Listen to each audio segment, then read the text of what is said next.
The perils of the cities.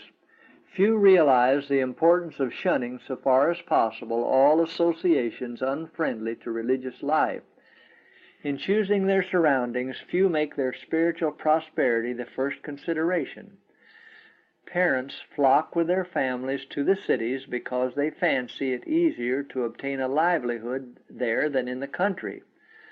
The children, having nothing to do when not in school, obtain a street education. From evil associates they acquire habits of vice and dissipation. The parents see all this, but it will require a sacrifice to correct their error, and they stay where they are until Satan gains full control of their children. Better sacrifice any and every worldly consideration than to imperil the precious souls committed to your care.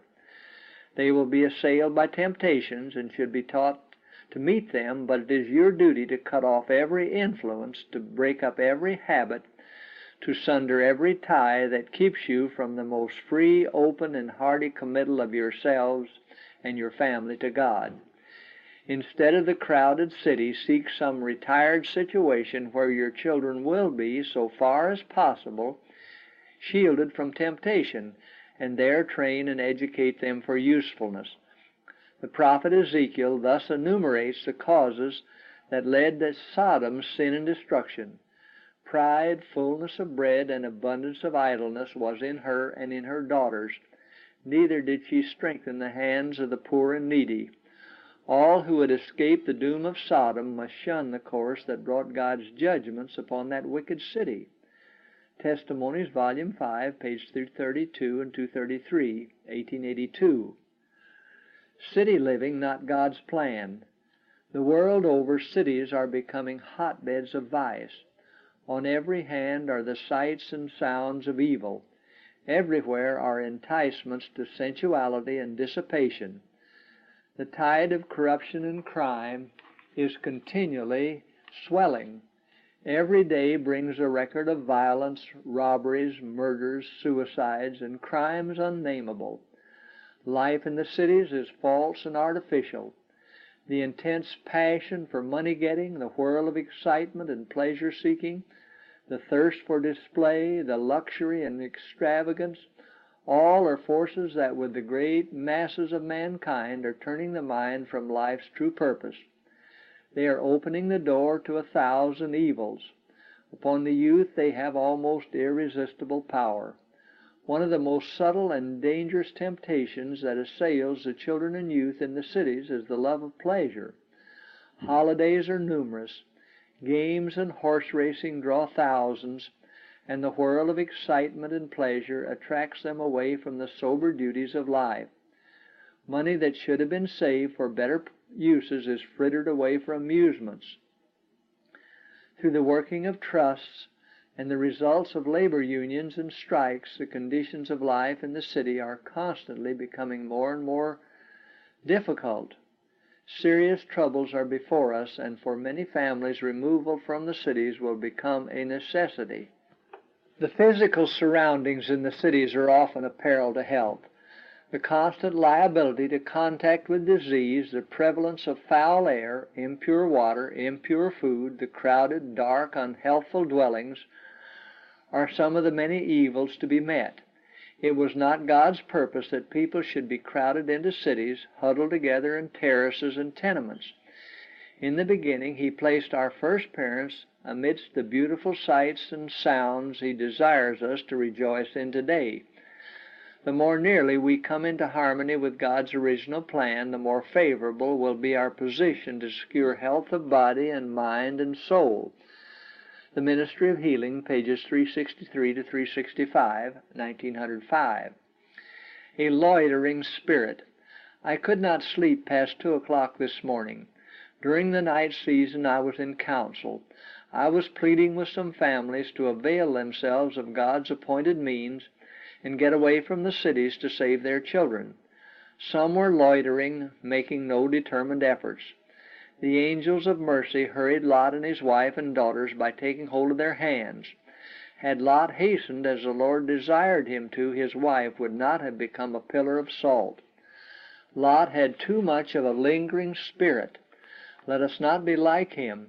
The same voice that warned Lot to leave Sodom bids us, "Come out from among them, and be ye separate, and touch not the unclean." Those who obey this warning will find a refuge. Let every man be wide awake for himself and try to save his family. Let him gird himself for the work. God will reveal from point to point what to do next. Hear the voice of God through the Apostle Paul. Work out your own salvation with fear and trembling, for it is God which worketh in you both to will and to do of his good pleasure. Lot trod the plain with unwilling and tardy steps. He had so long associated with evil workers that he could not see his peril until his wife stood on the plain, a pillar of salt forever. Review and Herald, December 11, 1900. Cities to be visited by God's judgments. The time is near when the large cities will be visited by the judgments of God. In a little while, these cities will be terribly shaken. No matter how large or how strong their buildings, no matter how many safeguards against fire may have been provided, let God touch these buildings, and in a few minutes or a few hours they are in ruins. The ungodly cities of our world are to be swept away by the besom of destruction. In the calamities that are now befalling immense buildings and large portions of cities, God is showing us what will come upon the whole earth. Testimonies, Volume 7, pages 82 and 83, 1902. Results of unheeded warnings. I am bidden to declare the message that cities full of transgression and sinful in the extreme will be destroyed by earthquakes, by fire, by flood. All the world will be warned that there is a God who will display his authority as God. His unseen agencies will cause destruction, devastation, and death. All the accumulated riches will be as nothingness. Calamities will come, calamities most awful, most unexpected, and these destructions will follow one after another. If there will be a heeding of the warnings that God has given, and if churches will repent, returning to their allegiance, then other cities may be spared for a time.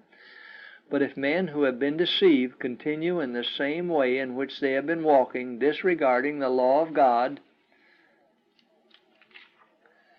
and presenting falsehoods before the people, God allows them to suffer calamity that their senses may be awakened. The Lord will not suddenly cast off all transgressors or destroy entire nations, but he will punish cities and places where men have given themselves up to the possession of satanic agencies. Strictly will the cities of the nations be dealt with, and yet they will not be visited in the extreme of God's indignation, because some souls will yet break away from the delusions of the enemy and will repent and be converted, while the mass will be treasuring up wrath against the day of wrath. Evangelism, page 27, 1906. Imminence of God's judgments. There are reasons why we should not build in the cities. On these cities, God's judgments are soon to fall. Letter 158, 1902. The time is near when large cities will be swept away, and all should be warned of these coming judgments.